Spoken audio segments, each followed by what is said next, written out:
If any drink is the soul of humanity's feasts, it is wine. With over 8,000 years of history, each drop is the essence of nature and human wisdom, the very taste of time lingering on the tongue. But how can the world produce millions of tons of wine every year? The magical journey of this mysterious liquid begins in vast vineyards, where clusters of grapes, brimming with life, glisten under the sun. After harvest, they are taken to modern facilities, where part of the crop is transformed into sweet raisins, pure gifts of light and time. The rest quietly undergoes a metamorphosis, fermenting into shimmering wine that carries sophistication, blending the flavors of nature, human craftsmanship, and ancient artistry to create an endless symphony. Today, let's join Agriculture Insight in exploring the journey behind each glass of wine, where earth, sky, and time unite to create the immortal nectar of the gods. Let's begin.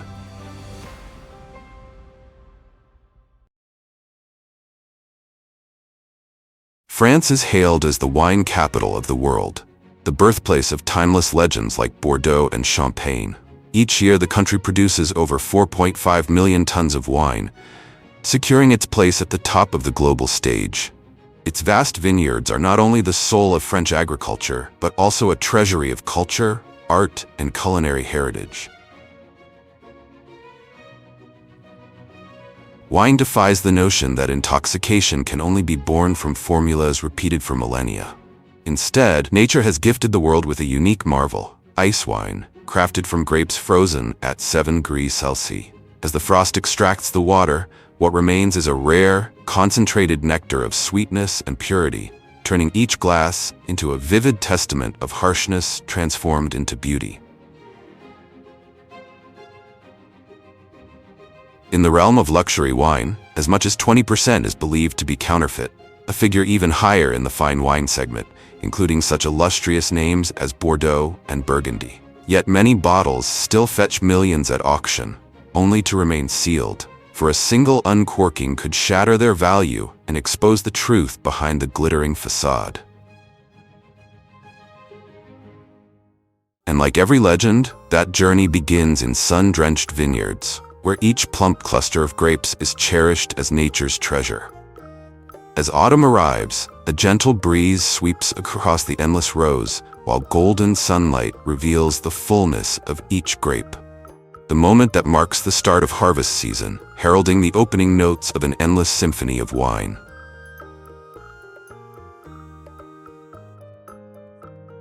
For grape varieties used in table wines, mechanical harvesting is considered the optimal solution, boosting productivity while reducing labor costs. In countries with highly mechanized agriculture, such as the United States, especially California, which accounts for over 90% of the nation's grape production, most vineyards rely on advanced machinery for harvesting.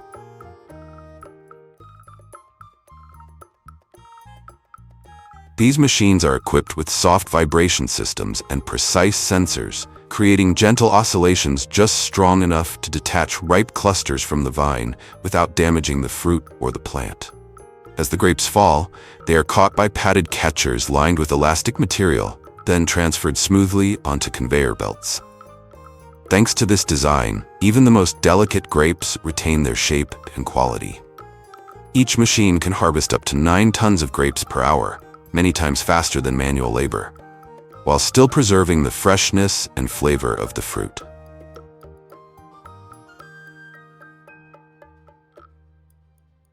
In long-established wine regions such as France, Italy, and Spain, where grapes are destined for fine wines or fresh consumption, human hands still play a crucial role in the harvest.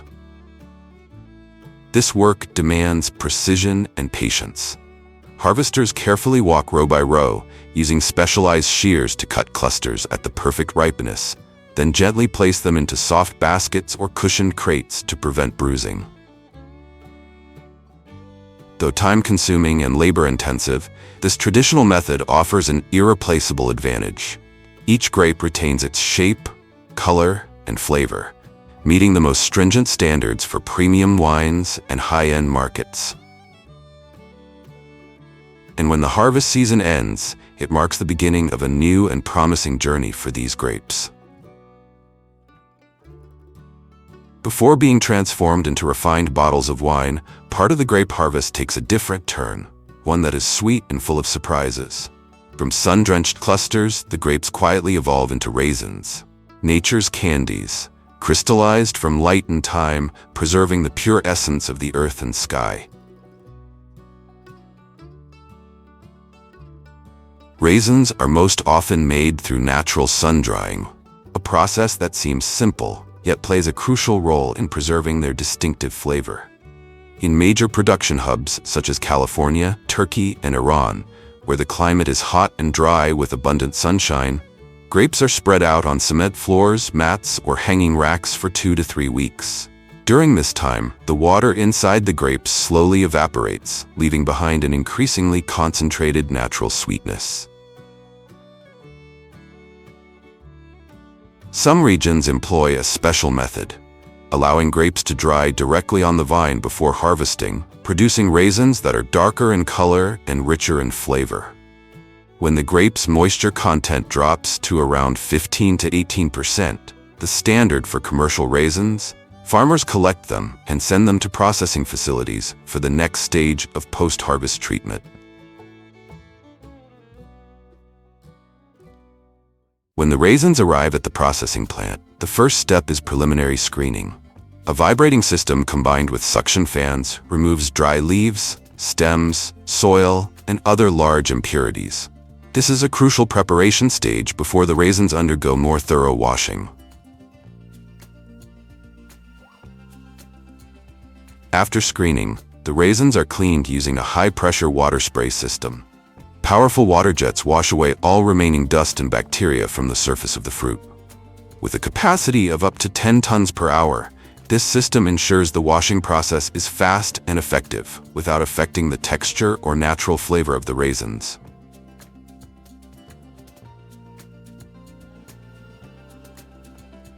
Once cleaned and carefully sorted, using both optical technology and skilled human inspection, the qualified raisins are transferred to a modern packaging line.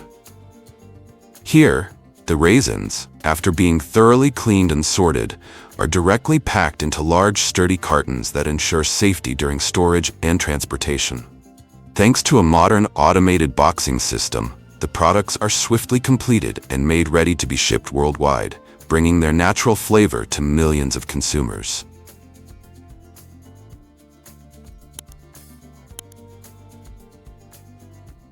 And now comes the most anticipated moment, the journey of transforming luscious, fresh grapes into enchanting wine. From classic bottles steeped in memories to refined modern flavors, every secret behind the winemaking process will be unveiled, right here, right now. The story begins as massive trucks, loaded with freshly harvested ripe grapes, roll into the winery's receiving area. Here, the grapes are emptied into giant stainless steel tanks before being swiftly carried along a modern conveyor system, where speed and gentleness work hand in hand to preserve the fruit's quality to the fullest. A remarkable aspect of winemaking is that the grapes are never washed with water. On their skins lies a precious layer of natural yeast, essential to fermentation and responsible for the wine's unique character, something no technology could ever replace. Washing it away would strip the wine of both its flavor and its soul. Instead, the grapes are carefully cleaned by hand. Workers meticulously remove every stray leaf, stem, or damaged fruit, preserving the grape's natural living essence. Immediately after, they continue their journey along sorting conveyors, where sharp eyes and skilled hands examine each grape with precision. Any fruit that is bruised, discolored, or falls short of the standard size is discarded. Only the most flawless clusters are chosen to embark on the journey of becoming that legendary liquid we call wine.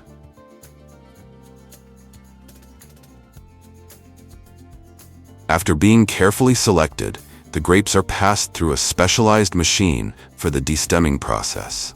This modern procedure uses advanced equipment to separate the stems from each cluster without damaging the fruit.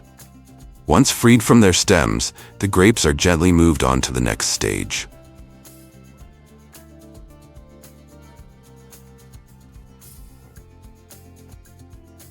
Following destemming, the grapes are sorted once again, this time by an optical system equipped with cameras and special lighting. Using image scanning and infrared technology, the system analyzes each individual grape with precision, automatically removing those that do not meet the required standards to ensure top-quality output.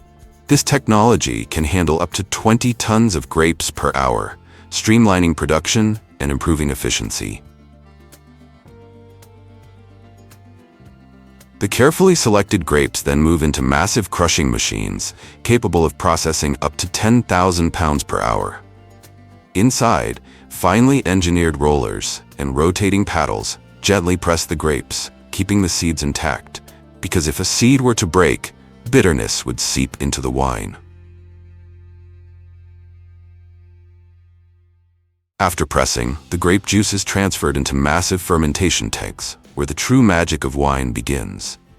Over the course of 10 to 30 days, natural yeasts quietly transform sugars into alcohol and carbon dioxide, causing the grape skins to rise and form a dense fermentation cap. To infuse the wine with rich color, aroma, and tannins, this cap must be regularly pushed back down, a rhythmic dance between human hands and nature.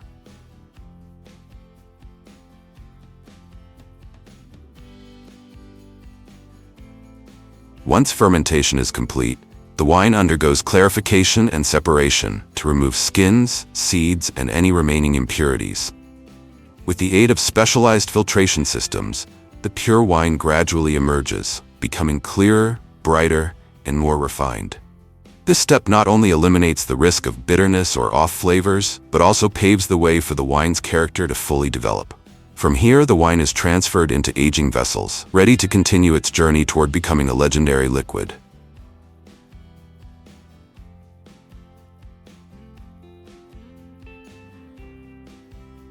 For fine red wines, after filtration, the wine is moved into oak barrels for aging, the place where the true miracle unfolds. Carefully pumped into the wooden casks, the wine will rest for anywhere from 12 months to over 2 years. During this time, the oak imparts its distinctive aromas while softening the natural tannins, resulting in a velvety structure and profound depth in every sip.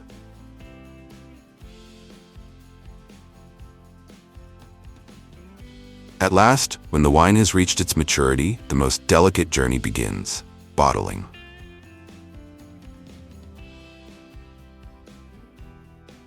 A wine bottle is not merely a container, but a home that defines its preservation and aging. The color, green, brown, or clear, is chosen to shield the wine from light, while the shape, Bordeaux, Burgundy, or Champagne, reflects both region and style.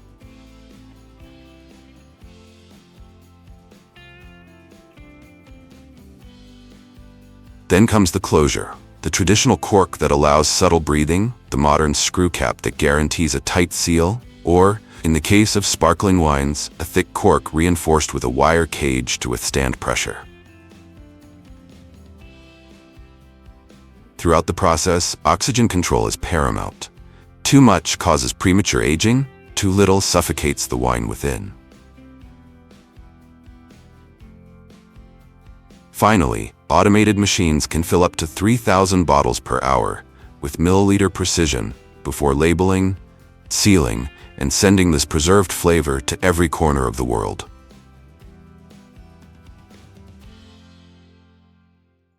From sun-drenched vineyards to the shimmering glass on the table, the story of each drop of wine is a legacy of land, time, and tireless hands. Over thousands of years, this sweet fruit juice has transformed from ancient ritual to a modern emblem of refinement. And today, in a single sip, one can taste both tradition and innovation, intertwined in the most captivating way.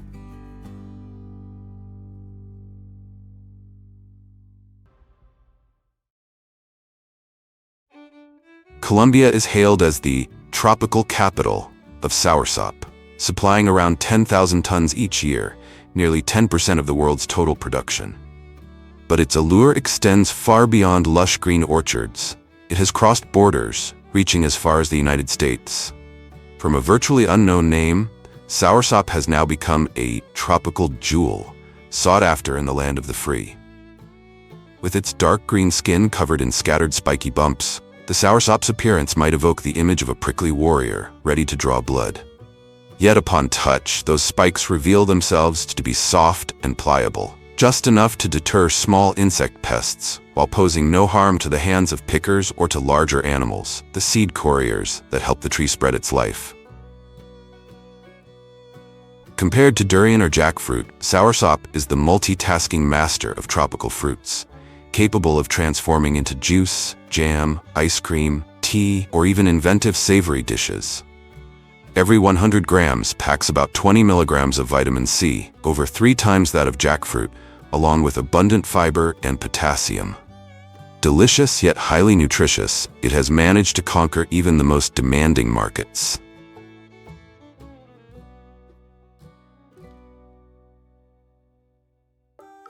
And to produce soursop fruits of such quality, everything begins at the planting stage, the foundational step that determines the vitality and growth potential of the young trees. The ideal soil is sandy loam, loose, rich in organic matter, able to retain moisture while draining quickly. After breaking up and softening each handful of soil, the grower gently places it into seedling pots. This layer of soil acts like a warm cradle, nurturing the seeds and helping the sprouts break through their shells to reach for the sunlight. Thorough soil preparation is only the opening act. Sowing the seeds is the decisive moment. Soursop seeds are laid horizontally, about 2 to 3 centimeters deep in moist soil, then lightly covered with loose earth, never compacted, so that the young roots can break through with ease. Moisture must be kept consistent, as even a single instance of overwatering can cause the seeds to rot or the tender sprouts to suffocate, losing their chance to grow, slowing their development, or even failing to germinate altogether. When the young sprouts emerge, the green shoots quickly reach upward, with tender leaves unfolding to signal the plant's growth phase. Growers closely observe and select seedlings that meet the standard height of 10 to 15 centimeters, with sturdy stems, even leaves, and roots firmly anchored in the substrate before proceeding with transplanting. Each seedling is lifted from the nursery tray with a firm yet gentle motion to avoid damaging the roots. In the new pot, the soil is mixed to be loose, nutrient-rich, and well-draining. The seedling is placed upright, with soil filled to the collar of the roots to prevent waterlogging and keep the stems stable. Moisture is maintained at an optimal level to encourage rapid root expansion and help the plant adapt quickly. From here, the soursop continues to be cared for and monitored for pests and diseases until it is strong enough to be planted in the field or delivered to commercial nurseries. After selecting healthy seedlings, growers place the root ball into the planting hole, keeping the root collar level with the soil surface to prevent waterlogging. Soil is filled in and gently pressed around the base, providing stability without damaging the roots.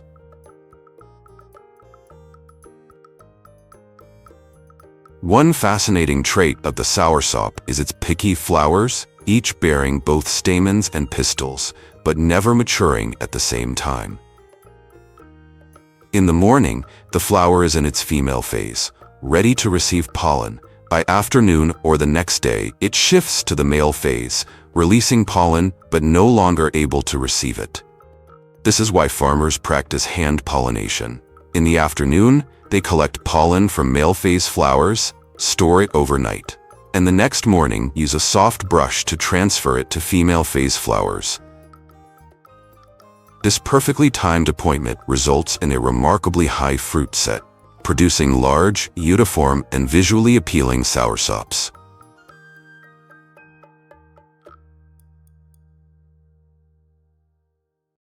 From the moment it is planted, a soursop tree typically takes about 3 to 4 years to bear its first crop. Over time, the trees push through rain and sun with resilience, and by late summer, the orchard is cloaked in a lush green hue, signaling that harvest season is truly knocking at the door. Identifying a ripe soursop is far from as simple as with many other fruits. At peak maturity, its dark green skin begins to pale, the spikes soften, and the stem reveals delicate, hairline cracks. These traits are often found in fruits weighing between 1.5 to 3 kilograms, the ideal size for premium quality. Harvesting soursop requires a gentle touch, as the fruit is soft and easily bruised. Pickers typically use sharp pruning shears or specialized knives to cut the stem, rather than pulling by hand, to avoid damaging the flesh or stem base. Each fruit is held firmly in the palm and placed gently into a padded basket to minimize impact. In orchards along the canals, instead of carrying heavy loads, farmers skillfully cut each fruit and drop it softly into a boat waiting below, then simply paddle along the rows of trees to collect their bounty.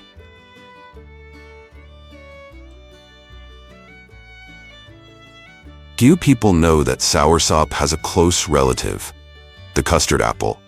Unlike the elongated shape, soft and sparse spiky skin, and slightly tangy flesh of soursop, the custard apple is rounder, with a rind made up of distinct, closely packed segments resembling dragon scales. When ripe, the custard apple's skin cracks slightly, revealing its rich, sweet white flesh. Harvesting custard apples is also different. The fruits are smaller and firmer, so pickers only need to gently twist the stem without worrying about bruising, unlike soursop. This difference not only creates two distinct flavors, but also changes how farmers harvest and store them. Many people often confuse these two fruits because of their similar appearance and names, but in reality, they have clearly distinct characteristics and values.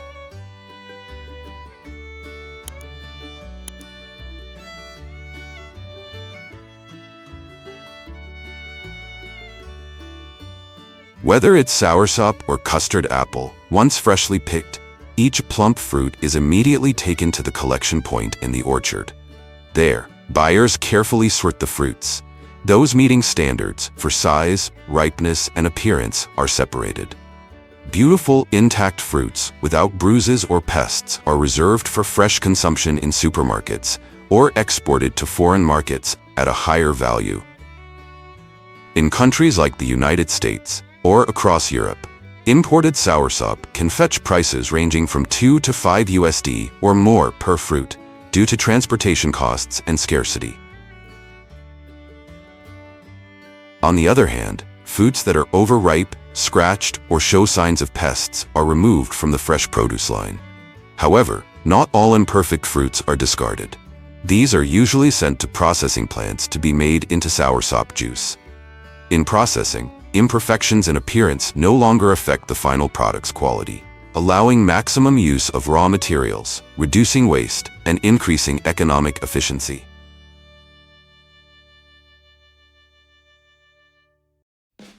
As soon as the baskets of fresh soursop arrive at the processing facility, the fruits are passed through a high-pressure spray washing system that effectively removes dirt and impurities from the spiky skin, preparing them for the subsequent processing stages.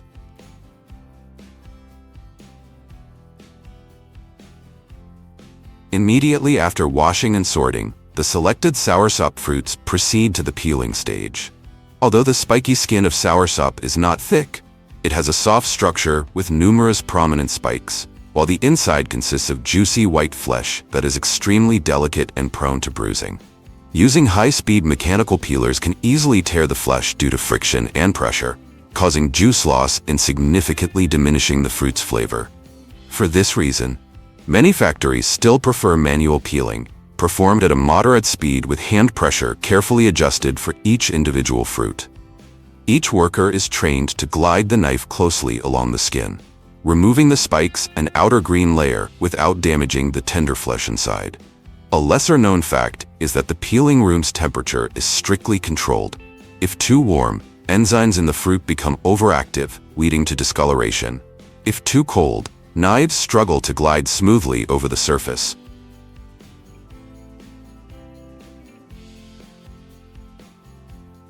Immediately after peeling, the soursop pulp is fed into a hydraulic press, extracting a thick, fragrant juice that preserves the fresh flavor and rich nutrients intact. In the packaging process, Soursop can be packed using various methods, the most common being bagging and canning. With bagging, fresh soursop fruits are carefully wrapped in mesh or plastic bags to reduce impact and maintain freshness during transport.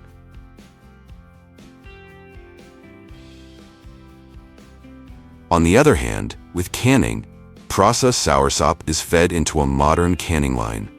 On gleaming steel conveyors, chilled cans of soursop juice roll steadily forward, passing through high-speed filling and sealing systems. In the blink of an eye, each can is perfectly sealed using aseptic technology, preserving the fresh, natural flavor inside and preparing it for long-distance shipping. Each method has its own advantages and is chosen depending on the intended use and target market.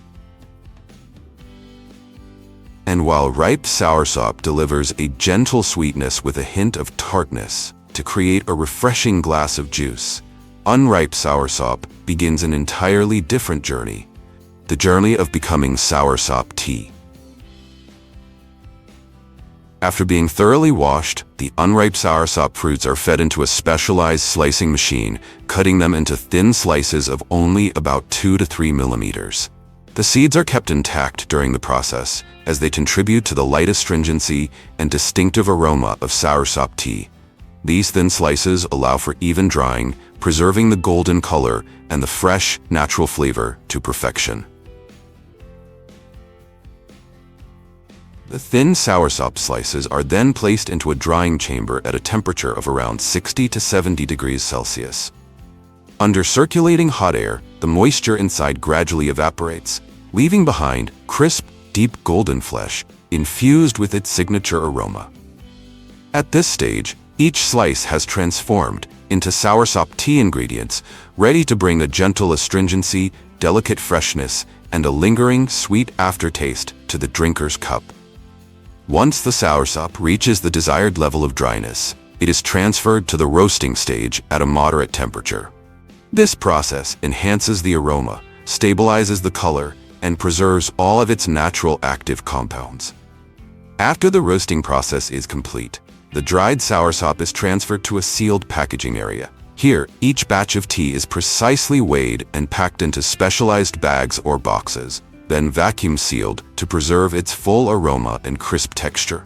Every finished product is a bundle of fragrance, ready to be delivered to tea lovers. Few would guess that a mishap in a popcorn factory in 1940 would mark the beginning of the Cheetos empire. During a test run of an extrusion machine, engineers accidentally created strange, puffed corn sticks, light, airy, and incredibly crunchy. But the biggest twist came from Richard Montañez, a Mexican janitor who boldly sprinkled chili powder on the snacks, giving birth to Flamin' Hot Cheetos. That daring idea didn't just skyrocket sales, it propelled him from the guardroom to the executive ranks of Frito-Lay. Mention Cheetos and you can't ignore Chester Cheetah, the ultra-cool sunglasses-wearing cheetah draped in blazing orange cheese. Few know that when Chester debuted in the 1980s, he was initially rejected for being too rebellious and not child-friendly. But it was precisely that wild, rule-breaking persona that helped Cheetos break through, just like a cheetah smashing limits in seconds. Cheetos aren't just cheesy, crunchy snacks. They might even save your life in the wild. Thanks to their airy texture and high oil content, they ignite like dry kindling, making them perfect for starting fires and keeping warm in emergency survival situations. To fully understand the intricate journey behind every crispy Cheetos stick, we must begin at the very source, the special corn seeds planted into the soil, ready for a high-tech transformation powered by sun and soil. Across the vast fields of the American Midwest, a region blessed with dry, sunny weather ideal for starch-rich crops, giant John Deere tractors lead a fleet of precision farming machines. Modern multi-row planters move across the land, simultaneously opening furrows, dropping seeds, applying fertilizer, and covering the soil, all in a single pass. The seeds they sow are a specific type of hard yellow corn, a hybrid variety developed exclusively for Cheetos. These kernels are high in starch, low in moisture, and extremely dense, properties that ensure they puff up perfectly and deliver that signature crunch during extrusion. With annual demand reaching over 100,000 tons, every step from planting to harvest is strictly monitored to guarantee uniform quality and non-GMO compliance. From the moment the seed meets the soil to the crispy snack in your hand, it all starts here. Straight rows of corn, planted with surgical precision, now begin their life cycle, fueled by a critical element: water. On fields reserved exclusively for Cheetos-grade corn, massive center pivot irrigation systems, stretching hundreds of meters long, rotate like giant compasses, distributing water evenly from nearby channels. Pumping up to 2,000 liters per minute, each droplet is regulated by soil moisture sensors to maintain optimal hydration. Because just a little too much or too little water each day could affect the kernel's density and structure, key factors that determine the perfect puff and crunch of every future Cheetos stick.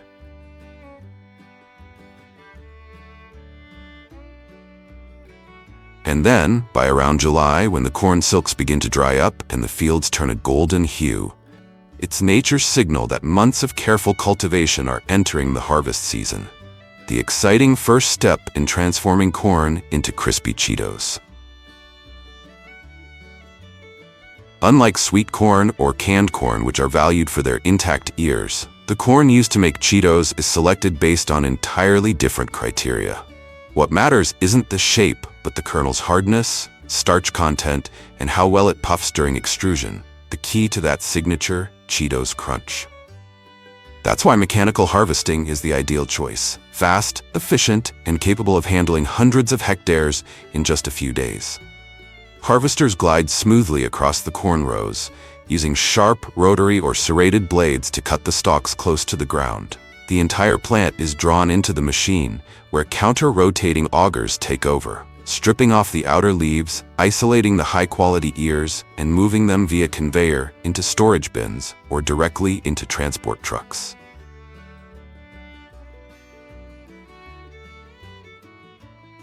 Meanwhile, the leftover stalks, husks, and leaves are blown out the back by high-powered fans, falling back onto the field as natural mulch or raw material for composting. A high-capacity harvester can process up to 15 to 20 tons of corn per hour, equal to the output of more than 100 manual laborers working non-stop. And beyond speed, the machine minimizes bruising, preserving the kernel's structural integrity and ensuring maximum freshness. After harvest, the corn is loaded onto large transport trucks, each carrying around 25 tons, and immediately hauled to nearby processing facilities to ensure the kernels remain as fresh and high quality as when they left the field.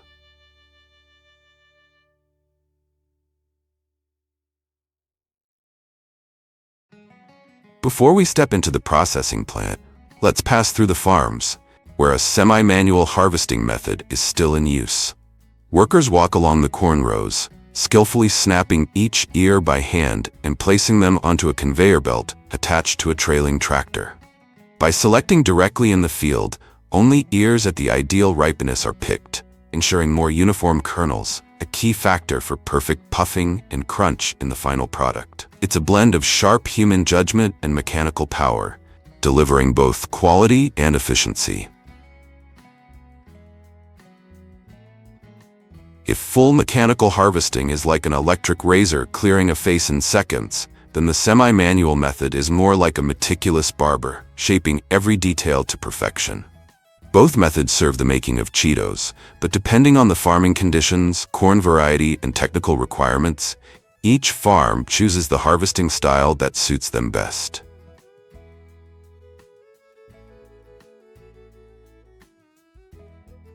As soon as the corn-filled trucks arrive from the fields, their cargo is unloaded into a staging area and fed onto underground conveyor belts. From there, an inclined belt lifts the corn upward and quickly transfers it into the pre-processing zone inside the factory.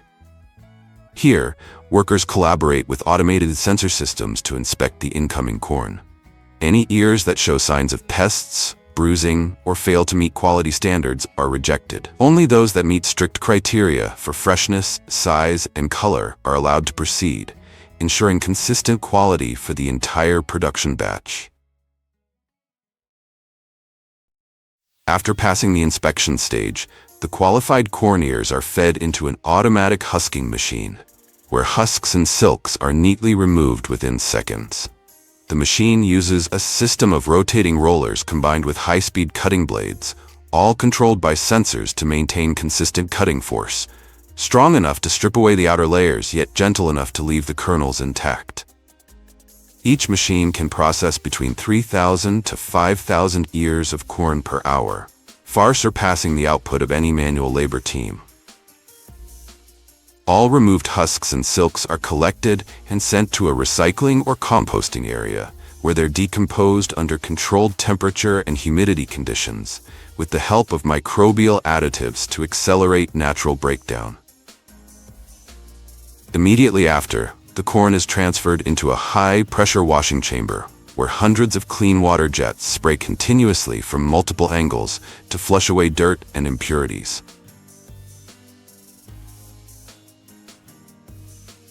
In the Cheetos production process, once husked and trimmed, the qualified corn ears are fed into a specialized kernel removal machine.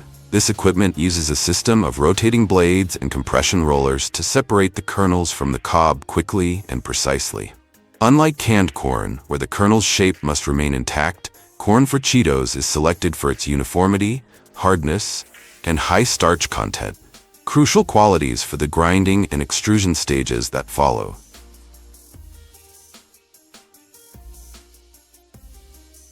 The golden corn kernels are then passed through a continuous washing system, where clean water sprays from multiple angles, combine with vibrating belts to remove leftover husk fragments, light kernels, dust, and any remaining impurities from the separation process.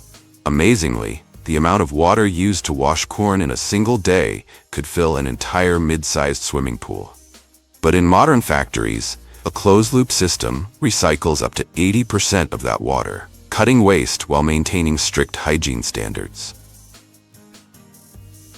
After being thoroughly washed, the corn is transferred into a drying chamber set at around 60 to 80 degrees Celsius.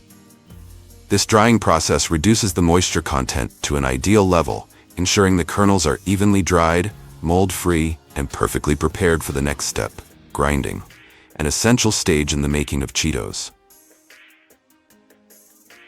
Once dried, the kernels are fed into an industrial milling system. Inside, high-speed steel rollers crush the corn into a coarse powder known as cornmeal. For Cheetos, the cornmeal must reach just the right consistency, fine enough to ensure ideal expansion during extrusion, creating that signature light and airy crunch that sets Cheetos apart from everything else. Now that the golden corn kernels are fully prepped, the transformation into crispy Cheetos officially begins. Many people assume Cheetos are just another type of popcorn, crunchy and corn-based. But in reality, crafting Cheetos is a far more complex process, starting with precisely refined cornmeal. From the silo, the cornmeal flows through pipes into automatic weighing hoppers, where each batch is measured with pinpoint accuracy and its moisture content is carefully regulated. Starting at around 10%, the moisture level is increased to 15 to 20% by adding water in precise proportions. The mixture is then fed into a large rotary drum for thorough blending, preparing it for the extrusion stage, where the real transformation begins. The extruder is heated to 280 degrees Celsius, and its internal screw spins at high speed, generating intense friction and heat that turns the cornmeal into a thick, pliable dough.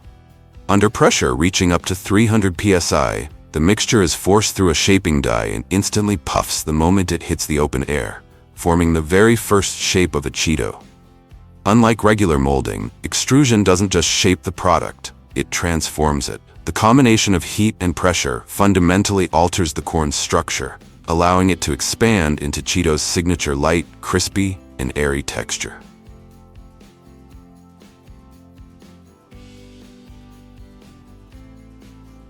To achieve that iconic crispy texture, the puffed corn pieces are sent into a massive oven towering up to 12 feet high. Operating at around 350 degrees Fahrenheit, the oven bakes the product for about 4 minutes. Inside, the snacks rotate through multiple stacked tiers, like a spiral staircase, ensuring every surface is evenly dried and perfectly crisped. After baking, the puffed corn pieces enter a rotating flavor drum. Here, rice oil is blended with real aged cheddar cheese powder, heated and stirred into a smooth, velvety mixture. This cheesy blend is sprayed from one end of the drum, while the snacks tumble through a 25-foot-long rotating chamber, coating each piece evenly in that bold, signature Cheetos cheese flavor. It's in that final spin where the secret cheese formula is added, the very recipe that has the world hooked on Cheetos without ever realizing why.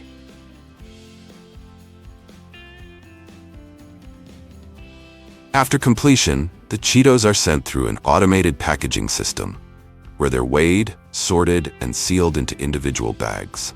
With modern technology, each factory can produce thousands of pounds of Cheetos per hour, amounting to thousands of tons of crispy snacks each year. From the classic original to the legendary Flamin' Hot, over 50 different flavors are packaged and rotated depending on the region. Each bag doesn't just hold a snack. It carries its own cheesy cultural identity from one country to another.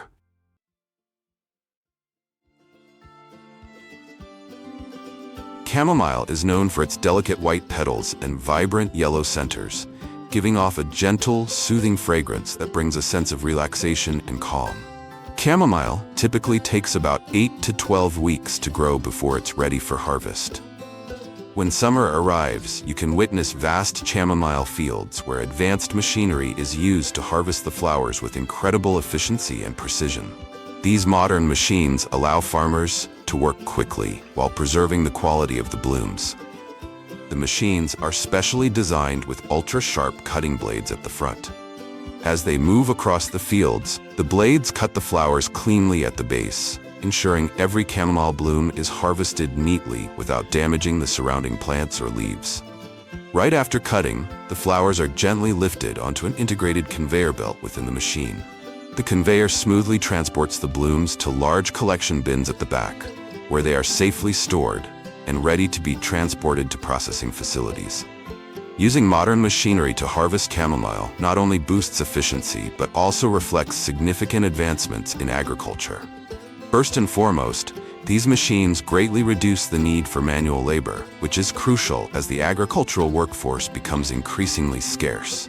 Instead of harvesting each flower by hand, modern machinery can cover large fields quickly, saving both time and labor for farmers.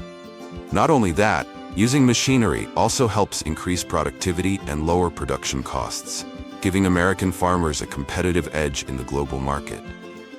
At the same time, it promotes sustainable development as the harvesting process is carried out quickly, minimizing waste and protecting the environment. The combination of modern technology and traditional farming expertise has transformed chamomile harvesting into an efficient process, ensuring high-quality products reach consumers.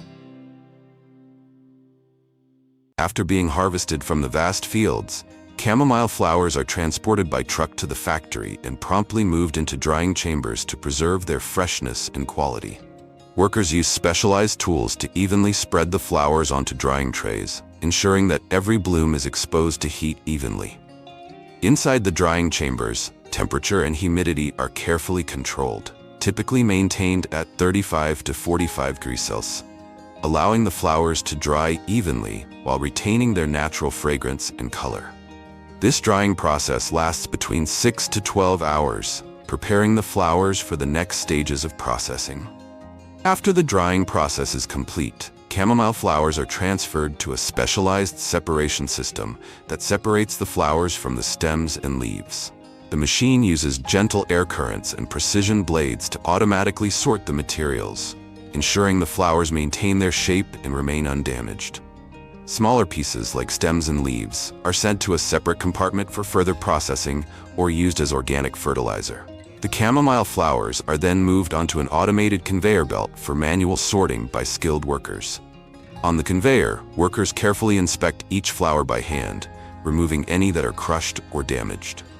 This process requires great attention to detail and focus to ensure only the highest quality flowers are selected. After manual sorting, The chamomile flowers are transferred to vibrating machines designed to grind them into fine chamomile powder.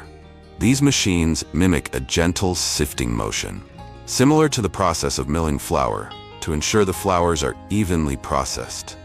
The vibration helps break down the dried flowers into a consistent powder, while separating any remaining larger particles. The resulting fine powder is then collected and prepared for packaging or further processing into various chamomile-based products, as well as they are packed in different packaging for the convenience of consumers.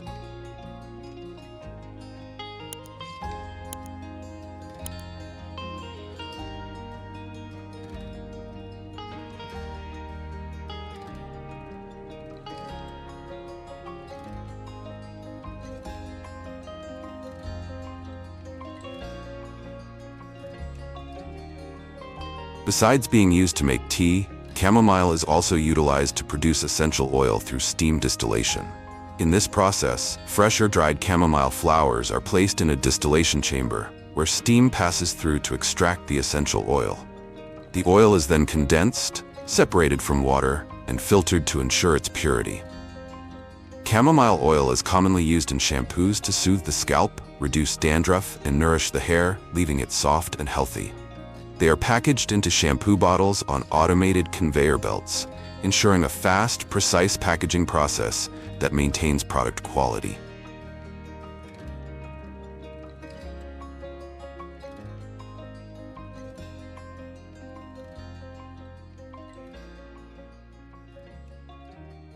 For lavender fields dedicated to essential oil distillation, specialized machines that both cut and process flowers on site are widely used. These machines go beyond simply cutting. They can grind the flower heads right in the field. The ground lavender is then transferred directly into large containers, ready to be sent to distillation facilities without the need for additional processing steps. These machines are praised for their efficiency and ability to preserve the maximum amount of essential oil from the flowers. With a design focused on gentle handling, they ensure the flower's structure remains intact, resulting in the highest quality essential oil during the distillation process.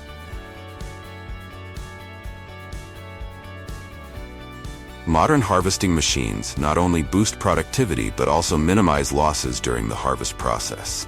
With the help of advanced technology, farmers can efficiently and quickly gather lavender, maximizing the value of their vast purple fields.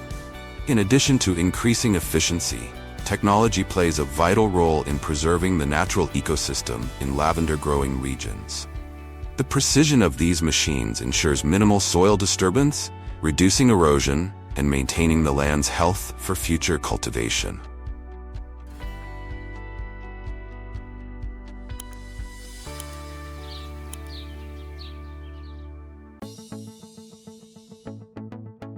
After harvesting, lavender is transported to the factory for essential oil extraction. Below is the entire process of making lavender essential oil, from pressing the oil to bottling the final product, ready to be delivered to consumers. The process of extracting essential oil from lavender begins with steam distillation. The steam containing the essential oil is then directed through a condenser, where the temperature is reduced and the essential oil separates from the steam.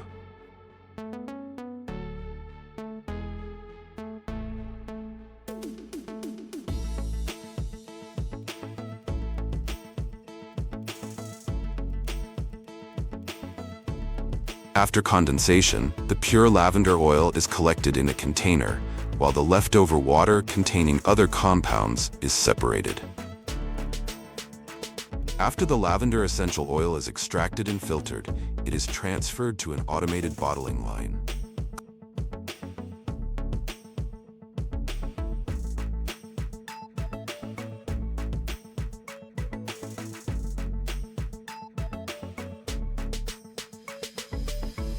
Clean glass bottles are fed into the system, where the oil is precisely dispensed into each bottle by automatic filling machines. Once filled, the bottles are inspected to ensure there are no cracks or impurities. Next, the bottle caps are automatically screwed on, and each bottle is labeled with product information, ready for distribution to consumers.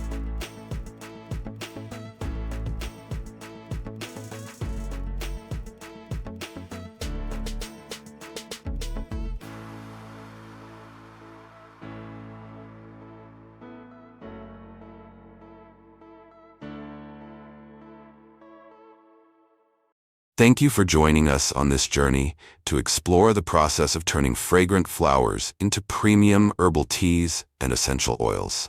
If you have any questions or thoughts, feel free to leave a comment below. Don't forget to like and subscribe to our channel for more fascinating stories about the world of agriculture. Goodbye, and we'll see you in the next video.